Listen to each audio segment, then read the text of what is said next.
Olá, seja bem-vindo ao tema Contextual, Cultura e Comércio do curso de Licenciatura em Educação Intercultural ofertado pela Universidade Federal de Goiás, com os professores Ana Paula Porcina Balma e José Pedro Machado Ribeiro. Eu sou a Sabrina e a professora Ana Paula e eu estaremos com vocês nesta primeira videoaula. Olá, eu sou a professora Ana Paula e espero que tenhamos uma ótima etapa de estudos nesse formato de ensino remoto emergencial. Durante o tema contextual Cultura e Comércio, iremos trabalhar sobre sistemas de troca, transações comerciais, moedas e valores de produtos comerciáveis e conversões de moedas, relações comerciais entre povos, culturas e suas mudanças ao longo da história. E nessa primeira videoaula, Sabrina e eu vamos trabalhar com vocês sobre as relações comerciais, moedas, dinheiro e muito mais. Começaremos nossa conversa em Cultura e Comércio falando um pouco sobre comércio e cultura. Reflita um pouco. O que vem à sua cabeça quando pensa sobre cultura? Que palavras usaria para retratar cultura? Ou ainda melhor, quais outras palavras estão relacionadas com a palavra cultura? E quando falamos em comércio, quais são as palavras que surgem na sua cabeça? Que outras palavras relacionam com o comércio? Essa chuva de ideias foi feita em outros momentos com outras turmas. Várias palavras foram surgindo quando falamos sobre cultura, e talvez você pensou em algumas delas. Veja, palavras como línguas, saberes, mitos, cantorias, rituais, artefatos e danças foram alguns dos termos que apareceram, e todos relacionados com a cultura. Quando falamos um pouco sobre comércio, fizemos também uma chuva de ideias, apareceram elementos ligados ao comércio.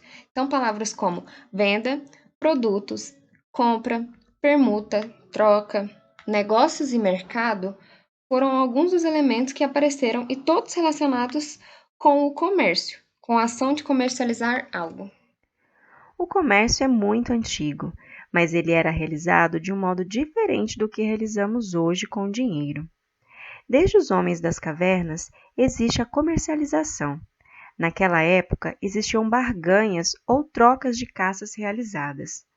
Com o passar do tempo, os modos de comercialização de algo foram se modificando mediante as necessidades e ambições do homem. Podemos destacar que, com o desejo de possuir o domínio do comércio, as grandes navegações foram impulsionadas, o que levou à invasão das Américas pelos europeus, para delas extraírem tudo o que fosse possível. Tudo isso em nome da riqueza. Assim, podemos afirmar que a primeira forma de comércio se deu por meio do sistema de trocas, ou podemos dizer também por meio do escambo. Elas aconteciam entre as pessoas do mesmo grupo ou comunidade, ou seja, era local. Cada família possuía uma determinada habilidade e se dedicava a ela para que existisse produtividade. Mas produzia-se mais do que conseguia se consumir, e com isso precisavam estocar os alimentos. Entretanto, as famílias precisavam de outros alimentos diferentes do que os produziam, além de o estoque produzido estragar com o tempo. Com isso, a necessidade de troca surgiu e esse sistema evitava o desperdício das mercadorias e permitia que as famílias obtivessem outras produzidas pelos demais membros da comunidade. Por exemplo, uma família dedicava-se à agricultura produzindo milho e a outra dedicava-se à pescaria. Assim, essas famílias poderiam trocar esses alimentos entre si. Mas como eram feitas essas trocas? Eram trocas diretas dos produtos. Não existia uma quantidade pré-determinada, e assim o poder de barganha era muito importante para que fosse feito um bom negócio. Com o passar do tempo, as relações comerciais foram se tornando mais complexas. Os grupos de pessoas foram aumentando e o escambo também passou a ser praticado entre as comunidades vizinhas.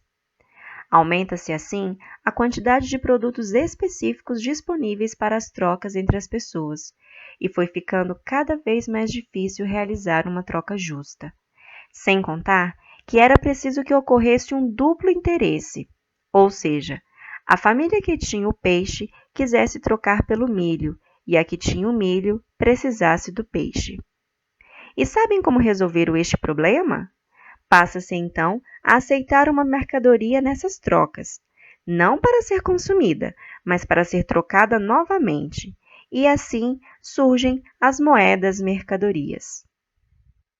Couro, fumo, azeite de oliva, sal, mandíbulas de porco, conchas, gado, crânio de animais e diversos outros produtos foram utilizados em várias localidades como meio de pagamentos em transações comerciais. Foram as moedas mercadorias. Podemos dizer que as moedas mercadorias mais importantes foram o gado e o sal. O gado, porque dele, além da carne, pode ser retirado o leite e seus derivados, e isso lhe conferia muito valor. E o sal, por ser um produto raro na época, além de ser muito útil para a conservação de alimentos. Uma curiosidade: o gado e o sal foram moedas mercadorias tão importantes que deram origem a palavras que usamos hoje. A palavra pecúnia significa dinheiro. Ela vem da palavra pecos, que significa gado. E o sal foi utilizado como meio de pagamento dos soldados romanos e também foi uma forma de pagamento em diversas outras partes do mundo. E é daí que se origina o termo salário. No Brasil, o pau-brasil foi a principal mercadoria utilizada como elemento de troca entre os indígenas e os europeus. Outras moedas mercadorias também foram utilizadas. Podemos destacar o pano de algodão, o açúcar, o fumo e o zimbo, tipo de concha utilizada nas trocas entre os escravos. E mesmo depois da chegada das moedas metálicas, essas moedas continuaram a ser usadas. Há também relatos de outras moedas importantes no escambo entre os povos indígenas. Podemos citar o dente de capivara, as penas de arara, entre outras. Com o passar do tempo e o desenvolvimento dos meios de transportes, as relações comerciais passam a ser feitas entre regiões distantes geograficamente. O comércio torna-se cada vez mais complexo, como a utilização de moedas mercadorias variava de região para região, surge a ideia de aprimorar a utilização de uma moeda padrão, que fosse então fácil de ser transportada de região para região e que cumprisse a tarefa de medir o valor das coisas. Mas ela precisava ser algo muito difícil de ser replicada, e essa característica até hoje é primordial para a criação de qualquer moeda. Então, um material que foi amplamente aceito foi o metal, e desse modo, o ouro e a prata ganharam preferência rapidamente por ter beleza, durabilidade, raridade e imunidade à corrosão. Os primeiros registros de uso de moedas metálicas são do século VII a.C., quando elas foram produzidas na Lídia, região localizada na Ásia Menor, e também na região do Peloponeso, sul da Grécia. Essas moedas receberam o nome de denário, e este termo deu origem à palavra dinheiro. O denário era feito de prata e era fabricado no templo dedicado à deusa Juno Moneta, deusa da moeda e da prosperidade, e é dela que originou as palavras moeda e monetário. A segunda revolução na história do dinheiro foi a criação do papel moeda. O seu uso espalhou-se muito rápido, pois era fácil de transportar e manusear. Desde então, diversos países decidiram adotá-lo. O papel moeda ficou por muito tempo carregando consigo o lastro do ouro, ou seja, o dinheiro representava a quantidade de ouro real que você tinha guardado no banco. Esse sistema monetário ficou conhecido como padrão ouro, e ele durou do século XIX até 1971. Antes da Primeira Guerra Mundial, em sua primeira versão, o padrão era uma relação entre a libra e o ouro. Depois da Primeira Guerra, a Inglaterra saiu fragilizada economicamente. A libra perdeu valor e foi um período de grande instabilidade financeira em toda a Europa. Logo veio a Segunda Guerra Mundial, de 1939 a 1945, um período devastador para todo o mundo. Assim, em 1944, países do mundo inteiro se reuniram para pensar uma saída para que o mundo se reerguesse. Foi nessa reunião que criaram o Banco Mundial e definiram um novo padrão para o dinheiro, o padrão dólar-ouro. Ficou estabelecido assim que cada dólar equivaleria a 1,35 de uma onça Troy de ouro. Onça Troy é uma unidade de medida de massa utilizada para metais. Mas os mesmos problemas de se ter um ouro atrelado a uma moeda continuam, e somente em 1971, o então presidente dos Estados Unidos, Richard Nixon, coloca um fim nessa paridade dólar-ouro. O dólar passa a ser uma moeda fiduciária, ou seja, uma moeda sem lastro em metal ou valor intrínseco. Isso quer dizer que, na prática, é uma moeda que só tem valor porque o governo, a economia e as pessoas em geral atribuem valor a ela. Ou seja, o valor da moeda vem da confiança que as pessoas colocam nela.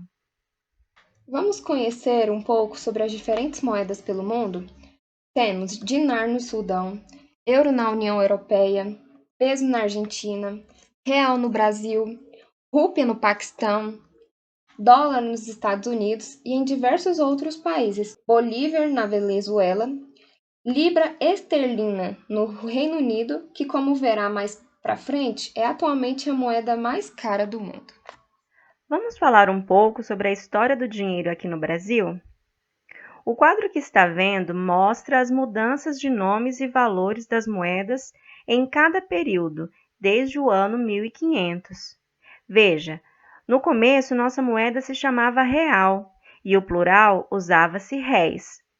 Depois, conto de réis, cruzeiro, cruzeiro novo, volta para cruzeiro, cruzado, cruzado novo, volta para cruzeiro novamente, cruzeiro real e, por fim, desde 1994, real, com seu plural, reais. Para quem quiser conhecer um pouco mais dessa história e seus detalhes e curiosidades, deixaremos um material extra tirado da página do Banco Central Brasileiro. Veja uma cotação de algumas moedas pelo mundo. Esse quadro mostra o poder de compra da moeda brasileira em diversos países. Veja que interessante se estivermos no Reino Unido ou no México. O que o nosso dinheiro poderia comprar em uma viagem a esses países? Nesse tema contextual, cultura e comércio, temos a experiência de criação de uma moeda intercultural das turmas. Agora que conhecemos um pouco sobre o comércio e sua história, podemos fazer o exercício de criação de uma moeda da turma como as demais turmas já fizeram. Observe nossas moedas interculturais já construídas.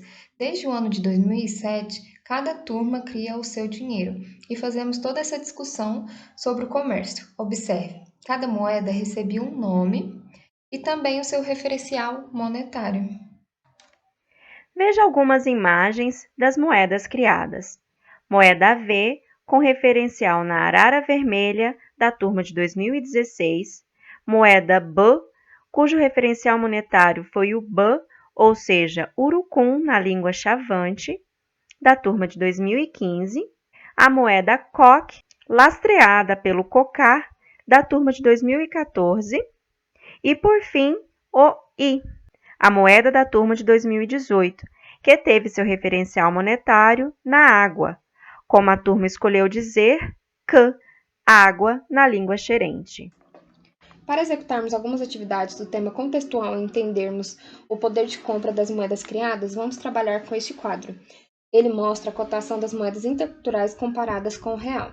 Com esse quadro, percebemos o valor das moedas criadas. Veja, um I equivale a R$ 9,00, ao passo que um O equivale a R$ 2,50. O que acha do poder de compra de cada uma dessas moedas? Vamos criar a moeda da turma? De acordo com nossa videoaula, o que precisamos? Bom, o primeiro passo é pensarmos em um referencial monetário, em uma forma de lastrear nossa moeda. Se lembra o que é lastro? Teremos de escolher um objeto, produto, artefato que emita o seu valor à nossa moeda intercultural. assim como as outras turmas fizeram, lembra? Por exemplo, a moeda Aracá teve o seu referencial monetário no Maracá. A moeda Ararate teve seu referencial na Arara. Então, pense em algo que possa ser o referencial monetário, o que vai conferir o valor da moeda intercultural comparada com o real, moeda brasileira. No segundo passo, precisamos pensar em nomes para o dinheiro intercultural da turma. Pense em várias opções e anote todas elas. E seria interessante que o nome tenha relação com o referencial monetário que foi pensado anteriormente. Anote essas possibilidades dos dois passos e converse depois com os professores sobre elas. O terceiro e último passo é, diante das possibilidades e sugestões que surgirem de todos da turma, procedermos com uma votação e definição da moeda da turma. Aguardamos a sua sugestão. Depois de fazermos esse interessante exercício de criação de uma moeda intercultural e do dinheiro da turma, iremos ao longo deste tema contextual trabalhar com conversão entre diversas moedas, estudar sobre porcentagem com uso de regra de 3, resolver problemas e muito mais.